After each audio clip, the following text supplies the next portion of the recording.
Hi, today's a hump day, Wednesday, June 17th, 2026. This article is from Reason and it appeared on Yahoo News. Robocalls are annoying.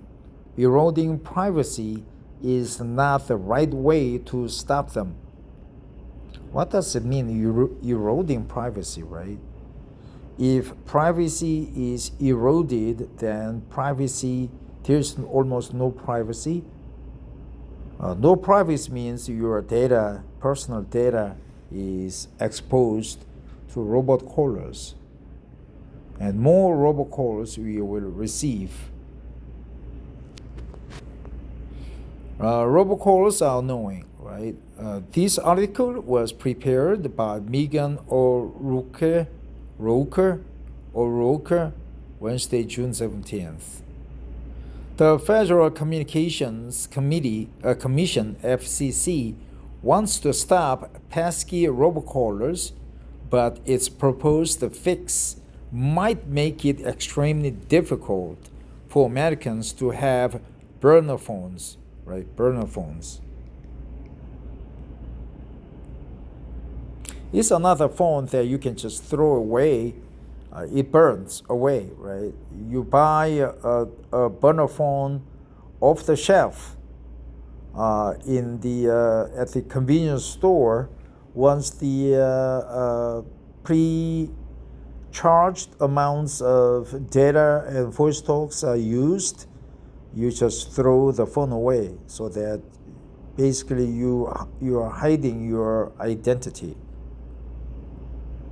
FCC Chairman Brandon Carr has stated combating robocalls is the agency's top consumer protection priority, and the agency claims a proposed rule unveiled in May would ensure that providers cannot turn a blind eye while U.S. phone networks are exploited and Americans are defrauded.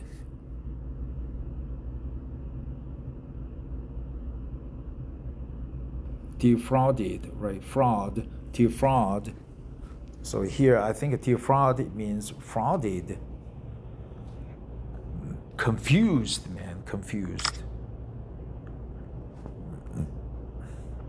FCC rules already require providers to take alternative, effective measures to prevent new and renewing customers from using its network to originate illegal calls, including knowing its customers and exercising due diligence in ensuring that its services are not used to originate illegal traffic. These proposed measures would strengthen the agency's Know Your Customer requirements. According to the notice of a proposed rulemaking, the FCC seeks comment on originating providers to, at a minimum, obtain and retain the name, physical address, government-issued identification number, and an alternative telephone number of any new and renewing customer before granting access to its services. The proposed rules would also require consumers to fork over personal information to service providers, and phone providers who fail to comply would face $2,500 fines per illegal call. That's a lot, man. That's a lot. Fork over. The FCC would basically be deputizing telecom companies as ID verifiers and scrutinizers of user behavior. And they would be highly motivated to crack down on their customers heavily, because $2,500 per call in a country with billions of robocalls per year could be devastating. Gizmodo's Mike Pro.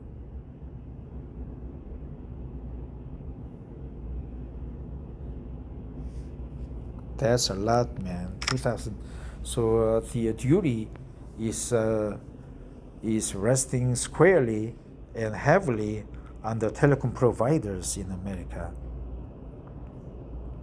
The increased requirements the FCC writes would both enable law enforcement to deter and identify scammers, but scammers would not be the only ones affected by the rule changes.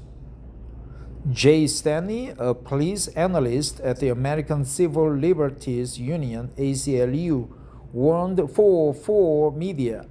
For decades, civil libertarians have looked overseas at authoritarian countries where the government requires people to register to get a mobile phone to ensure they can be tracked.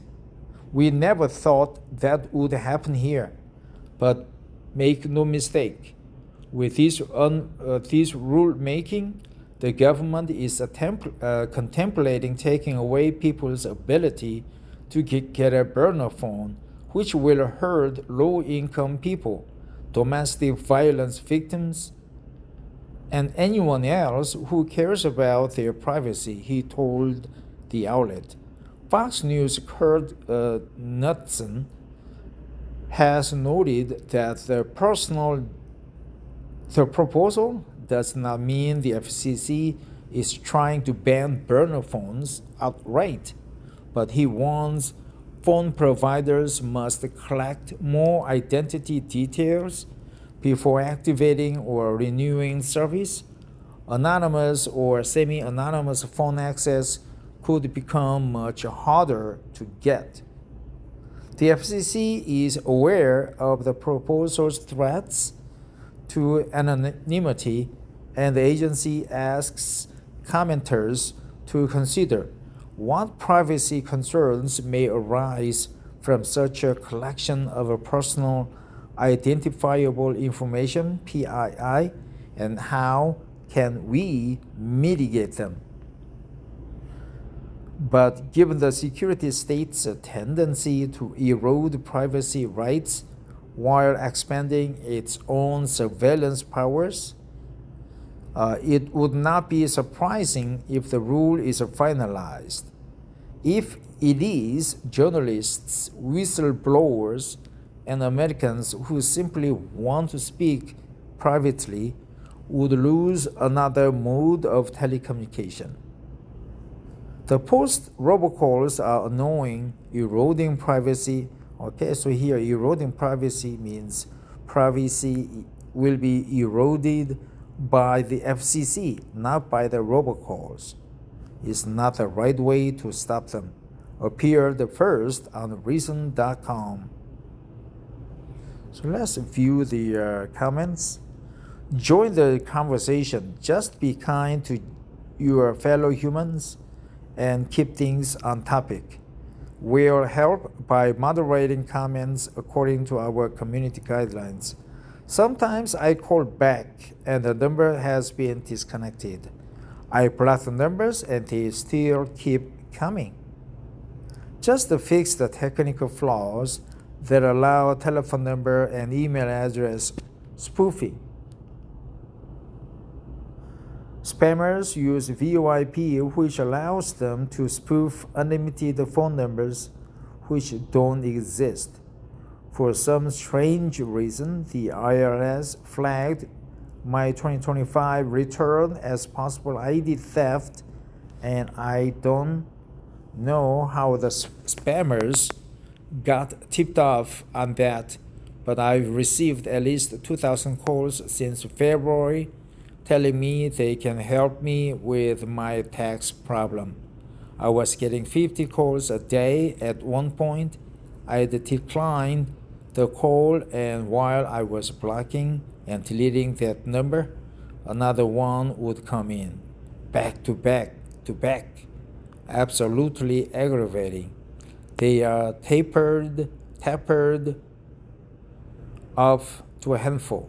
they've tapered, I think tapered, not tapered, tapered off to a handful.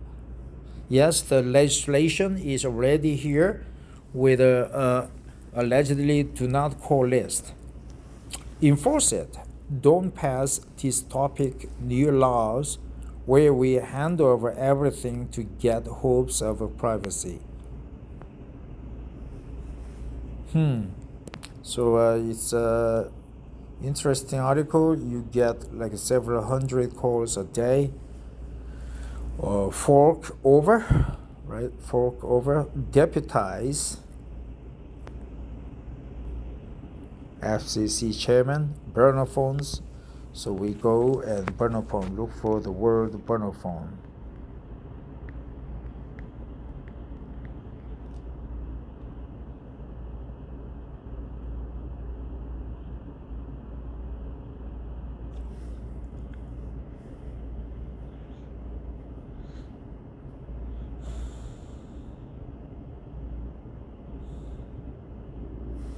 Burner phone, burner phone. Thanks for listening. Have a great hump day.